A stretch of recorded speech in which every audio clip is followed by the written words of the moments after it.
depressed, frustrated, sad, confused. You want answer. Let's talk. Give me a message sa page ko sa Philippine Dating Coach and you can have one-on-one coaching with Coach Baze, your dating coach. Just please subscribe to my channel and hit the bell button.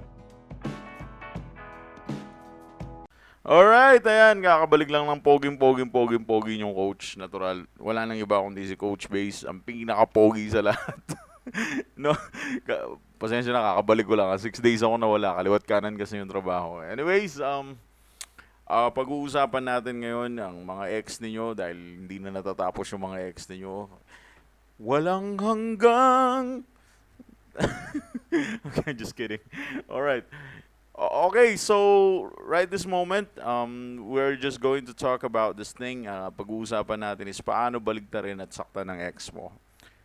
Ang laging kasagutan dyan is depende sa outcome. As of now, kung ikaw ang okay, papaliwanag ko siya. Meron kasi tayong tinatawag na short-term thinking tsaka long-term thinking. Kung short-term thinking yung ginagawa mo or short-term thinker ka na tao, talagang wala ka makikitang pag-asa dahil masyado ka nakapokus sa present time. Hindi mo tinitignan yung future at hindi ka nagiging komportable sa future na mawawala din siya sa isip mo, magiging okay din ang lahat. Kung sakali, pwedeng magbalikan kayo or pwedeng makahanap ka rin ng bago or baka masaya ka na mag-isa sa buhay mo, nawawala sa yung comfort ng future. At masyado ka na focus dyan sa present time. Nawawala sa iyo yung pagtitiwala doon sa future na it's next to impossible na psychologically hindi ka makalaya sa ganyang pakiramdam. Yung nararamdaman mo na sa affair ngayon, it's next to impossible na hindi ka makaalis dyan in the near future. Anyways, bago ko ito i-discuss, alam ko marami kayong katanungan if you are looking for getting your ex back or kung may chance pa ba, especially if you are asking kung may chance pa ba kayo ng ex mo o wala na. I think ang pinaka-best way na gawin mo is magpa-schedule ka sa akin so we can talk about that for one-on-one coaching and I will determine it kung may chance pa kayo o wala na. Okay, just give us a message sa page namin sa Philippine Dating Coach. Alright, so just to continue, ang short-term thinker ay nagiging masikip ang mundo nila dahil masyado nilang iniisip yung present time. Walang masama kung iisipin mo ang present time dahil kailangan mo naman talaga mag-focus dyan. Ang problema, nauubos yung energy, oras mo, isip mo, hypothetically, spiritually, and psychologically dyan sa more on psychological disorder na nararanasan mo ngayon. And that's your ex something. Diyan nauubos kasi nga short-term thinker ka. So, actually wala namang masama kung magpo-focus ka sa present time, lalo na kung trabaho to, career to, business to, or alam mo meron kang aasikasuhin na kailangan matapos mo. And actually that's cool. Kung under ka sa training or ano man, walang problema kung magpo-focus ka sa present time. But the problem is kung minsan kasi, dun sa short-term natin, short-term thinker tayo, kaya minsan yung focus natin napupunta naman sa psychological. Alam mo yun, imbis na mag-focus ka sa mga bagay na mas importante, hindi mo maiwasan mag-focus sa psychological kasi yun yung nararamdaman mo.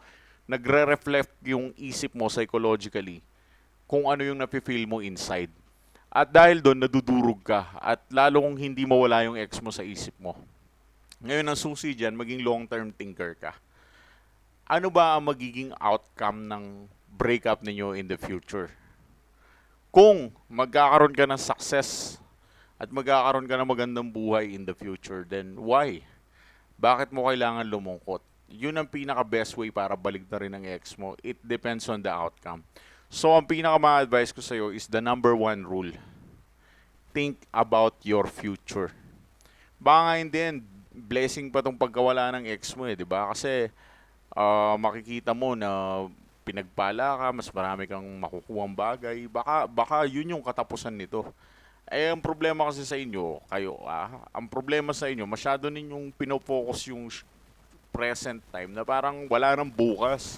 Uy, bigyan nyo naman ng espasyo yung utak nyo. May araw pa ng bukas. May bukas pa, mga pogi. Tsaka mga magaganda, hindi mauubos ang araw natin today. Hindi pa katapusan ng mundo porket sasapit ang gabi na hindi mo katabi ang ex mo. Hindi, may bukas pa. May susunod na taon pa, mayroong pang susunod na buwan, linggo, susunod na taon, susunod na dekada.